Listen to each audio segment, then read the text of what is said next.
এখানে যেটা আছে এটা হচ্ছে আমাদের মেন ইঞ্জিন, ঠিক আছে। এটা হচ্ছে ডিজেল ইঞ্জিন।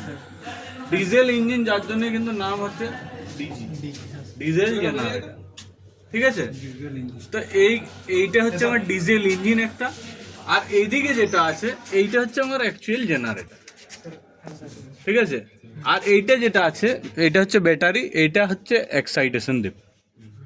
নর্মাল আমরা যেরকম জেনারেটর দেখেছি সেটা হচ্ছে এই এই পার্টটা পুরোটা, এইটা এত দূর পর্যন্ত এই পার্টটা হচ্ছে পুরো মেকানিক্যাল পার্ট, এটা হচ্ছে জাস্ট প্রাইম মুভার আর কিচ্ছু না, ঠিক আছে। এটা ডিজেল ইঞ্জিন।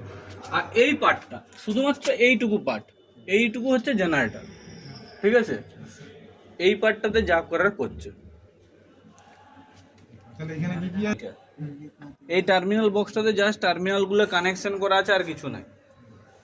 আর এইটা হচ্ছে পুরাটা 3 ফেজ ওয়াইন্ডিং করা আছে, আর্মেচারটায় 3 ফেজ ওয়াইন্ডিং আর 3টে স্লিপ রিং দেওয়া আছে, ঠিক আছে।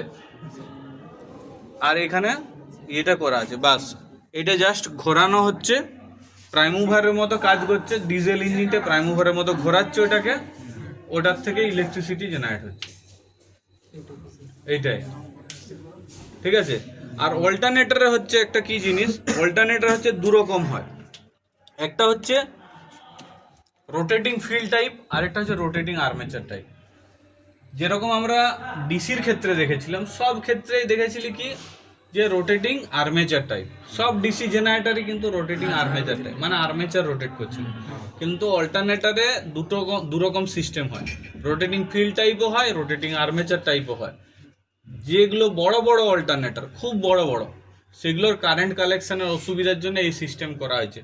এই যে এইটাতে যদি আমরা স্লিপ রিং লাগাই তাহলে কারেন্ট কালেকশন করতে অসুবিধা, তার মানে কি হাই কারেন্ট তখন কি কালেকশন করা যাবে?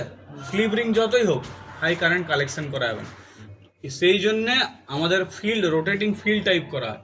রোটেটিং ফিল্ড টাইপ করলে দুটো সুবিধা কি, সেটা হচ্ছে যে দেখ আমাদের এক্সাইটেশন দেওয়ার জন্য দুটো দরকার টার্মিনাল, একটা ফেজ আর একটা নিউট্রাল, বা একটা পজিটিভ একটা নেগেটিভ, যেহেতু ডিসি এক্সাইটেশন। কিন্তু যখন কারেন্ট কালেকশন করব তখন আমাদের 3টে ফেজের কালেকশন করতে হবে, তার মানে 3টের থেকে দুটো আমাদের নিশ্চয়ই সহজ কালেকশন করা, ঠিক আছে। তাহলে আমরা যদি 3টে স্লিপ রিং লাগাই বেশি অসুবিধাজনক, তার থেকে দুটো স্লিপ রিংয়ে আমরা কাজ চালিয়ে নিতে পারবো, ঠিক আছে। এটা এসির ক্ষেত্রে, কিন্তু বারবার বলছি এটা মনে রাখবে, এসির ক্ষেত্রে যখন অল্টারনেটর বা জেনারেটরও বলতে পারি, সিঙ্ক্রোনাস জেনারেটর, 3 ফেজ জেনারেটর, ঠিক আছে, সেইটার ক্ষেত্রে স্লিপ রিং হচ্ছে গোল গোল রিংগুলো আমি দেখিয়েছিলাম ওইদিকে যখন ইয়েটা খুলেছিলাম, দেখায়নি? 3টেতে ব্রাশ কন্ট্যাক্ট ড্রপ আছে, তোদেরকে ব্রাশ কন্ট্যাক্ট ড্রপটা আলাদা করে পড়ায়নি, কিন্তু ব্রাশ কন্ট্যাক্টের জন্য একটা ড্রপ হয়, voltage drop. Suppose high current যখন কালেকশন করব তখন আমার দেখবি ব্রাশ পুড়ে যাবে বা ব্রাশ জ্বলে যাবে বা ব্রাশের কন্ট্যাক্ট নষ্ট হয়ে যাবে, হাই কারেন্ট কালেকশন করতে পারবে না কার্বন দিয়ে, তখন আমাদেরকে কপারের অ্যারেঞ্জমেন্ট করতে হবে। কপার যদি করতে যাই আবার তাও প্রবলেম, মেন আমাদের রিংটাকেই ক্ষয় করে দেবে কপার নিজে না ক্ষয়ে, সেটাও একটা প্রবলেম। তাহলে সেই জন্য আমাদের দুটো করা হয়, যেটা 220 ভোল্ট ডিসি আর টু 220 ভোল্ট। এখানে 220 ভোল্টের দরকার নেই, এখানে 12 ভোল্ট দেওয়া আছে। আমি জাস্ট চেক করার জন্য মাল্টিমিটারটা এনেছি, যে তোরা এখানে এক্সাইটেশনটা চেক করবি। এই দুটো খুলে দেখ, মেপে কত হচ্ছে, এক্সাইটেশনটা দেখে নেবো কত ভোল্ট এক্সাইটেশন বা ব্যাটারি কত ভোল্ট জেনারেট করছে। এখানে দেখা যাচ্ছে 12.9 ভোল্ট দেখাচ্ছে। 12-এর নিচে যদি নেমে যায় তার মানে ব্যাটারিটা কিন্তু পজিশন খারাপ, ব্যাটারিটার অবস্থা খারাপ হয়ে যেতে পারে। সবসময় 12 ভোল্টের উপরে যতক্ষণ থাকছে ততক্ষণ কিন্তু ভয় নেই, ব্যাটারি ঠিক আছে, এটা আমরা ধরে নিতে পারি, ঠিক আছে। কেননা 12 ভোল্টের ব্যাটারি সাধারণত 13 ভোল্টের কাছাকাছিই থাকে, এরকম সব ব্যাটারিতেই হয়।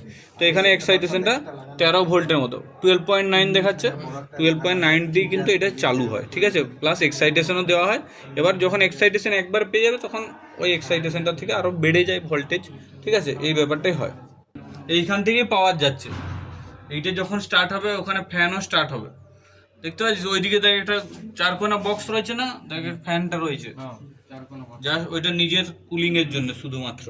আর এই যে বড় কন্টেনার যেটা রয়েছে কালো রঙের, এই কন্টেনারটা হচ্ছে ট্যাঙ্কটা, ডিজেল ট্যাঙ্ক এটা, ঠিক আছে স্যার, এইটা ঠিক আছে। এইখানে দেওয়া হয়েছে কেননা এই মোটরটাকে স্টার্ট করলে তখনই এটা স্টার্ট হবে।